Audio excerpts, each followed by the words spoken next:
परम पूज्यपाद श्रीमद स्वामी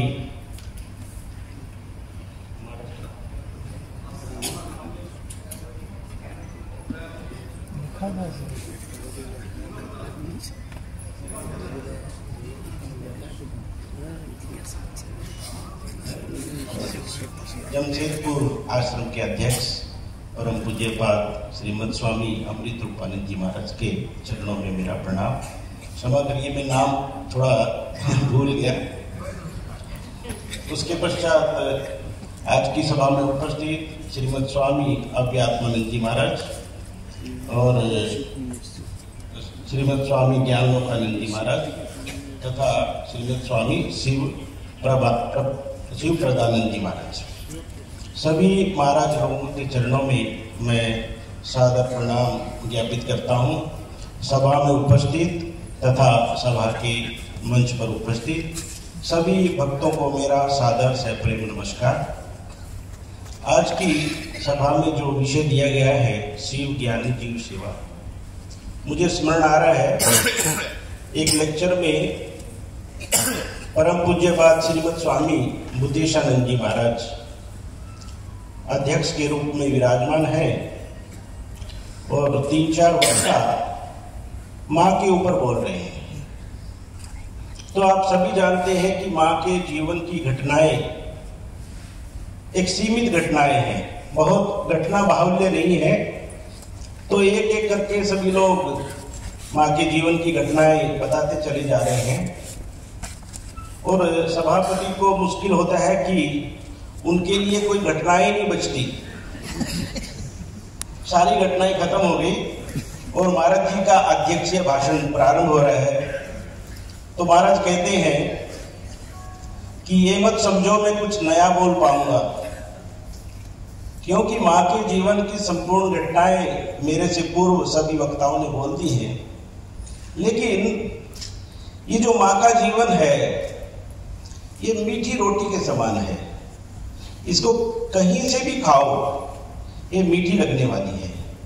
तो यदि घटनाओं की पुनरावृत्ति होती है इससे ज्यादा फर्क नहीं पड़ता। इतने वर्षों से हम लोग देख रहे हैं ठाकुर माँ स्वामी जी के जीवन और उपदेश पे जो घटनाएं हैं वो बार बार हम सुनते हैं, पढ़ते हैं, आपस में आलोचना करते हैं। इन परस्पर बार बार घटनाओं का उल्लेख करना, आवृत्ति करना, इसका अर्थ है कि हम उन घटनाओं के अनुसार अपना जीवन कैसे बनाएं। इस जीवन बनाने के लिए बार बार अपने को एक रिमाइंडर है, एक अपने को समझा रहे हैं, बुझा रहे हैं, बोल रहे हैं कि हमको ऐसा जीवन जीना है।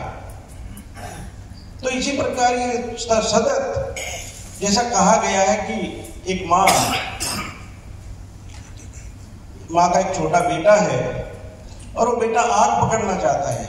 माँ बार बार मना करती है, फिर भी बच्चा उधर ही जाता है, लेकिन माँ हार नहीं मानती। इसी प्रकार हमारे शास्त्र है, शास्त्र आलस्य नहीं करते, एक ही चीज को बार बार बताते चले जाते हैं। लेकिन कई बार तो ऐसा भी होता है कि गुस्सा भी आना स्वाभाविक है। हरिदय राम ने ठाकुर को कहा, क्या मामा एक ही बात बार बार बताते रहते हैं? क्योंकि हम भी वचनावली पढ़ते हैं, वचनामृत में उल्लेख है कि वही घटनाएं हूबहू वैसी की वैसी हम बार बार सुनते हैं। और जैसा कि मैंने कहा, उन सब घटनाओं को बार बार सुनने का अर्थ है कि अपने मन में उन उपदेशों को पक्का करना, बार बार आवृत्ति करके उनके अनुसार अपना जीवन जीना, यही इन आवृत्ति का मतलब है। और आज का जो विषय दिया गया है शिव ज्ञानी जीव सेवा, रामकृष्ण मिशन की आधारशिला, ये विषय पर जाने से पहले मैं चाहूंगा कि ये उस समय का समाज जब विवेकानंद और रामकृष्ण देव इस धराधाम पे आए, यदि हम उस परिप्रेक्ष्य में इसको देखें, एक विचित्र स्थिति बनी हुई है। विज्ञान का आविष्कार धीरे धीरे संसार में आ रहा है, सुविधाएं बढ़ रही है, शारीरिक क्षमता कम हो रही है। जब विज्ञान का आविष्कार होता है और सुविधाएं बढ़ने लगती हैं तो हमारी शारीरिक क्षमता कम होने लगती है, हम बुद्धिवादी होने लगते हैं, हमारा हृदय जो है संकुचित होने लगता है। और ऐसे समय में धर्म के प्रति हमारी जो आस्था है वो धीरे धीरे कम होने लगती है। क्यों? उसका एक कारण भी है, हम अंग्रेजों के गुलाम थे और अंग्रेजों के गुलाम होने के कारण हमको ऐसा लगा कि हमारे धर्म में जो सब बातें हैं सब कपोल कल्पित है, सच्चाई कुछ भी नहीं है इनमें। ईश्वर की हमने एक कल्पना अवधारणा करके रखी है और किसी ने ईश्वर को आज तक देखा भी नहीं है, खाली जो बता दिया है उसके अनुसार, उसके सहारे ही हम एक जीवन जी रहे हैं। और ऐसे समय में जब बुद्धिवाद का इतना प्रभाव है, कुछ समाज सेवी लोगों ने चेष्टा की, प्रयास किया कि कैसे एक नया समाज गठित किया जाए, अपने पुराने जो तत्व हैं उनकी तरफ चला जाए। ऐसे समय में ब्रह्म समाज की स्थापना होती है और उसी में से निकल के आते हैं स्वामी विवेकानंद, जो आज की पीढ़ी के सबसे बड़े संदेशवाहक हैं। यदि मान लो स्वामी विवेकानंद नहीं होते तो आज के युवक के सामने एक बहुत बड़ी प्रॉब्लम आ जाती है, क्योंकि जो प्रश्न आज के युवा हमसे करते हैं, आपसे करते हैं, या हमारे मन में जो प्रश्न उठते थे, उन प्रश्नों का उत्तर स्वामी विवेकानंद ने भगवान श्री रामकृष्ण के माध्यम से हमारे समक्ष रख दिए हैं। वो प्रश्न क्या थे? क्योंकि सभी लोग जब विवेकानंद 17-18 साल के थे, अपनी युवा अवस्था में थे, तो उनके मन में भी ऐसा प्रश्न उठा। वो प्रश्न क्या था कि ये जगत अपने आप संचालित होता है या इसको कोई संचालित करता है? हम भी देखते हैं पंखा जब चलता है, छोटे बच्चे आके पूछते हैं अपने माँ बाप को, ये पंखा अपने आप चल रहा है या इस पंखे को कोई चला रहा है? अब माँ पिताजी के सामने एक समस्या है, वो कह तो देते हैं कि ये पंखा बिजली चला रही है, लेकिन बिजली को दिखा नहीं सकते। बिजली दिखती नहीं है लेकिन उसका कार्य दिखता है। और भगवान के संबंध में भी ऐसा है, सृष्टि चल रही है, लोग आ रहे हैं, जा रहे हैं, लेकिन इस सृष्टि के जो रचयिता हैं, सृष्टि के जो पालनहार हैं या सृष्टि का जो संचालन कर रहे हैं, वो कहीं दिखाई नहीं देते, उनका कोई आता पता नहीं है। और इसी प्रश्न को लेके विवेकानंद अलग अलग उस जमाने के जो साधक थे, सिद्ध थे अपने आप में, उनके समक्ष यही प्रश्न रखते हैं, महाशय क्या आपने ईश्वर को देखा है? लेकिन उनको कहीं भी संतुष्टिपूर्ण करने वाला उत्तर नहीं मिलता। और ऐसे समय में विवेकानंद निराश हो जाते हैं और उनको लगने लगता है कि ये जो कपोल कल्पित धर्म है, किसी ने ईश्वर को देखा नहीं है, खाली एक अवधारणा है। तो इसलिए अच्छा, दूसरों को गुमराह करने की बजाय, अपने को गुमराह करने की बजाय मैं नास्तिक होना पसंद करूंगा। और क्योंकि विवेकानंद तो कुछ साधारण महापुरुष नहीं है, विवेकानंद सप्तऋषि मंडल के एक ऋषि हैं। वो घटना आप लोग जानते हैं। और जब ऋषि ध्यान अवस्था से उतर के जब धराधाम पे आते हैं, वो किसके लिए आते हैं? हमारा जन्म कर्म सिद्धांत के अनुसार होता है, हम जैसा कर्म करते हैं फल के अनुसार हमको हमारा जन्म प्राप्त होता है। लेकिन ये जो अवतारी पुरुष है, इनके संबंध में ये नियम लागू नहीं होता। उनका अवतरण होता है जीवों के कल्याण के लिए। और यही विवेकानंद का उद्देश्य है, यही भगवान श्री रामकृष्ण देव का उद्देश्य है कि किस प्रकार के ये जीव जो संसार में भटक रहे हैं, परम आनंद की प्राप्ति कर सकते हैं, कैसे इनका मार्गदर्शन किया जाए। क्या विवेकानंद को डाउट हो सकता है कि भगवान है कि नहीं है? कभी नहीं हो सकता। क्यों? क्योंकि वो तो सप्तऋषि मंडल के ऋषि हैं, ध्यान सिद्ध हैं। लेकिन जैसा कि कल भी चर्चा हो रही थी, ये सारा का सारा दैव विधान है, नाटक है, पहले से लिखा हुआ है। इस प्रकार रामायण को हम देखते हैं, महर्षि वाल्मीकि ने पहले से लिख दी, ऐसे ऐसे होगा, ऐसे ऐसे होगा, वैसा वैसा होता चला गया। तो यहां भी हमको इसी प्रकार लगता है कि जब भगवान श्री रामकृष्ण देव के पास विवेकानंद जाते हैं तो उनके सामने भी यही प्रश्न रखते हैं, महाशय क्या आपने ईश्वर को देखा है? और पहली बार नॉट ओनली विवेकानंद, पूरे संसार ने सुना है, शताब्दियों तक सुनते रहेंगे कि हाँ मैंने ईश्वर को देखा है, जैसा मैं तुमको देख रहा हूं, इससे भी स्पष्ट रूप से, और इतना नहीं तुम भी देख सकते हो, खाली मैंने देखा ऐसा नहीं। और यही साइंस कहती है, क्योंकि विवेकानंद आधुनिक युवा है, वो बातों में विश्वास नहीं करते। आधुनिक विज्ञान कहती है यदि लेबोरेटरी में किसी व्यक्ति ने हाइड्रोजन और ऑक्सीजन मिला के पानी बना लिया है तो कोई भी आदमी बना सकता है। और उसी में भगवान श्री रामकृष्ण देव कहते हैं कि तू भी ईश्वर को देख सकता है, लेकिन कंडीशन अप्लाइड। ये कंडीशन क्या है? कंडीशन है कि जैसा मैं कहूंगा वैसा करना होगा। और ये हमारे सबके लिए है। हम भगवान का दर्शन करना चाहते हैं, आत्म साक्षात्कार करना चाहते हैं, लेकिन उसको मूल्य देना नहीं चाहते। और ये मूल्य देना बहुत इंपॉर्टेंट है। जब तक हम मूल्य नहीं देंगे तब तक जीवन में उन्नति होने की संभावना नहीं है। क्योंकि विवेकानंद तैयार थे।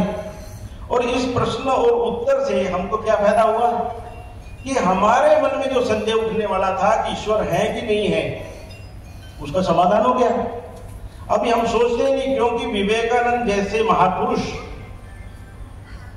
भगवान श्री रामकृष्ण देव की निर्देशानुसार साधना करने के बाद यदि ईश्वर देख सकते, ईश्वर को देख सकते हैं, आत्म साक्षात्कार कर सकते हैं, तो ये हमारे लिए भी संभव है।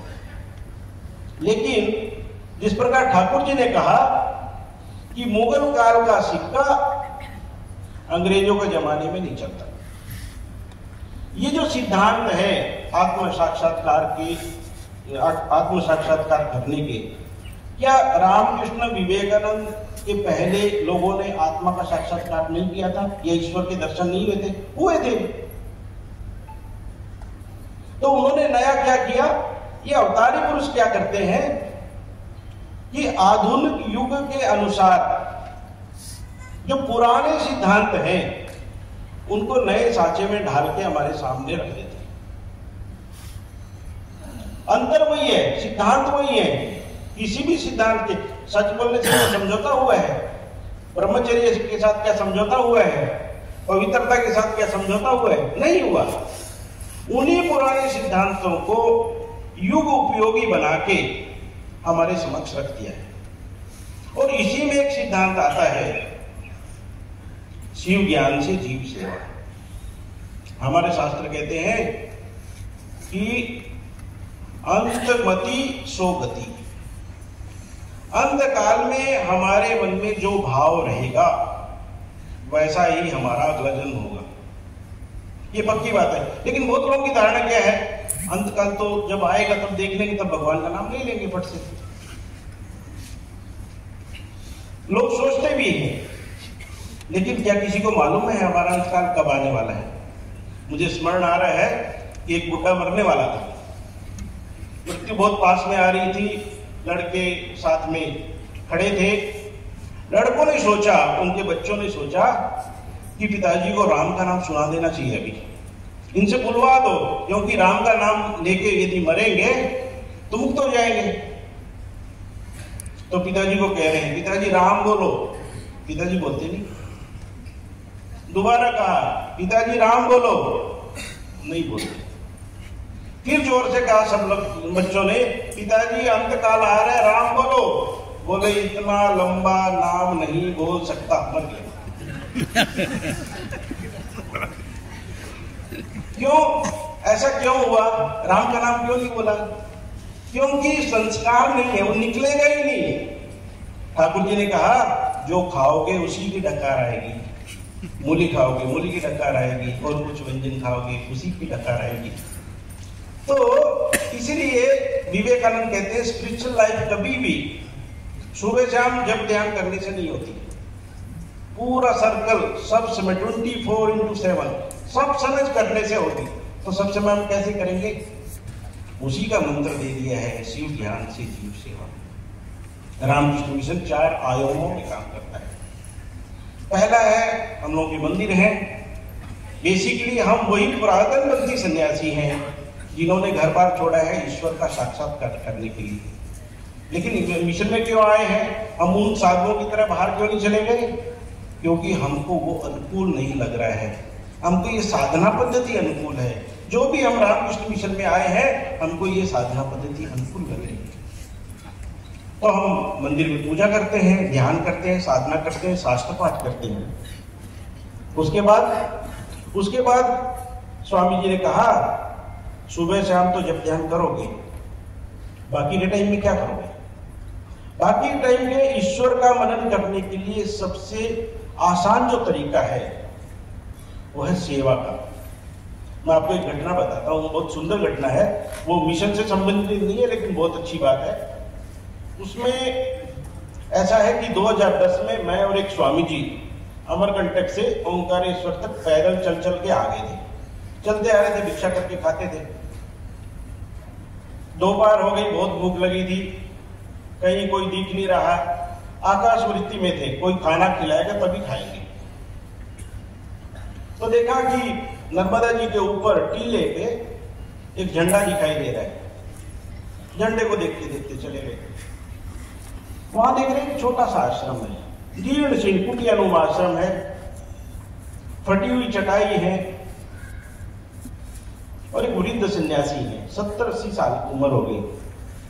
हम लोगों को देखते ही इतने प्रसन्न हो गए, लगा कि ये राम लक्ष्मण आ गए, इतने खुश। जाते चटाई बिछा दी, चटाई बिछाने के बाद कहते हैं, अच्छा महात्मा लोग, आप लोग पका पकाया भोजन पाते हैं या स्वयं भोजन पकाते हैं? हमने कहा हम तो भोजन पकाते नहीं हैं। बोले आप लोग ऐसा करो, थक के आ गए हैं, थोड़ा स्नान कर लो नर्मदा जी में, और ये चटाई बिछी है, यहाँ पे विश्राम। और उनका व्यवहार इतना पवित्र लगता है, इतना कोमल है, इतना अच्छा है, इतना मधुर व्यवहार कर रहे हैं। पहली बार ऐसा नहीं, हम वहां गए थे पहले, हमने स्नान किया, थोड़ा विश्राम किया। इस बीच में उन्होंने क्या किया? उन्होंने खाना बनाया, मोटे टिक्कर और दाल। और मैं दावे से कह सकता हूं कि इस तरह का भोजन मैंने अपने जीवन में कभी नहीं किया। उसमें इतनी सात्विकता थी, इतना अच्छा लग रहा था वो, और उनके जो चेहरे पे मुस्कान थी, प्रसन्नता थी वो स्वामी जी के। फिर हमने कहा स्वामी जी भोजन तो कर लिया? उन्होंने कहा थोड़ी देर रुक के जाना, विश्राम करके जाओ। हम लोग बैठ गए, हमने सोचा सत्संग करना चाहिए इनका, क्योंकि क्या होता है कि पहली भक्ति संतन कर संगा।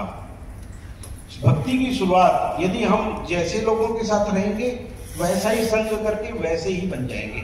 ऐसा कभी नहीं हो सकता कि चोर आदमी है, हर समय चोरों के साथ रहता है और साधन भजन की बात करने लग जाए, ऐसा हो नहीं सकता।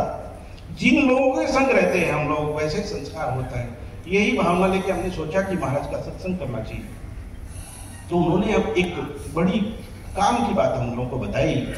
उन्होंने कहा देखो स्वामी जी, मैं यहाँ रहता हूँ, मैंने संन्यास ले लिया है, साधन भजन उतना नहीं होता है, लेकिन सुबह शाम साधन भजन के बाद ये जो परिक्रमावासी लोग आते हैं, मैं उनकी सेवा करता हूँ।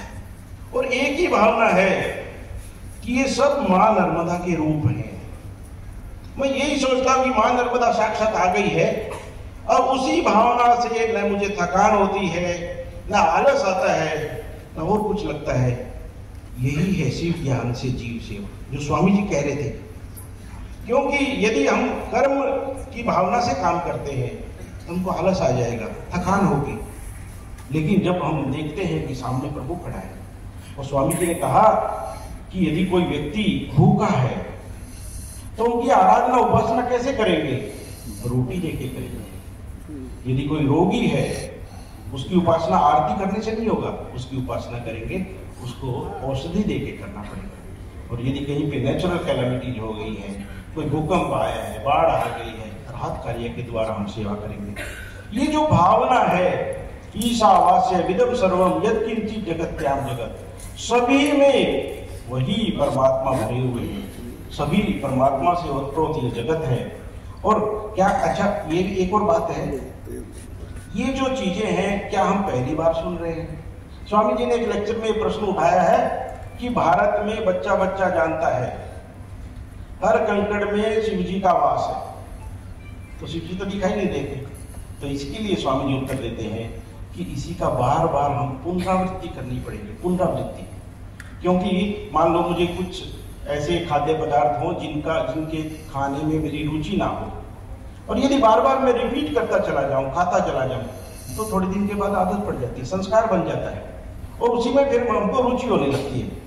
तो स्वामी जी ने कहा कि ये जो साधना है शिव ज्ञान से जीव सेवा, ये बहुत इंपॉर्टेंट है। और ऐसा नहीं है कि बहुत लोगों ने की नहीं है। मुझे स्मरण आ रहा है कि एक बार वन बिहारी महाराज को किसी ने पूछा कि महाराज कहाँ जा रहे हैं आप? बोले मैं मंदिर में जा रहा हूँ। तो मंदिर तो इधर है, आप तो इधर जा रहे हैं। बोले वो भी मंदिर है, उसमें भी भगवान आते हैं, उनकी भी पूजा इसी तरह से होती है जैसे भगवान की पूजा मंदिर में होती है। इसी प्रकार जो है जो रोगी नारायण आते हैं, और आप देखते हैं कि बनारस में जो भोजनालय है उसका भी नाम भगवान के ऊपर है, नारायण भंडार। और जो रोगी लोग आते हैं वहां पे उनको भी नारायण रोगी बोलते हैं। एक भावना धीरे धीरे पहले कल्पित होती है, फिर वही साकार रूप धारण कर लेती है। तो इस प्रकार हम लोग बार बार इस प्रकार की चर्चा करते धीरे धीरे ये आध्यात्मिक मार्ग में अग्रसर होंगे। मैं आप सभी लोगों को धन्यवाद देता हूँ कि आप लोगों ने मेरी बातें सुनी। सभी महाराज लोगों के चरणों में मैं पुनः प्रणाम ज्ञापित करता हूँ तथा अपनी वाणी को विराम देता हूँ। धन्यवाद।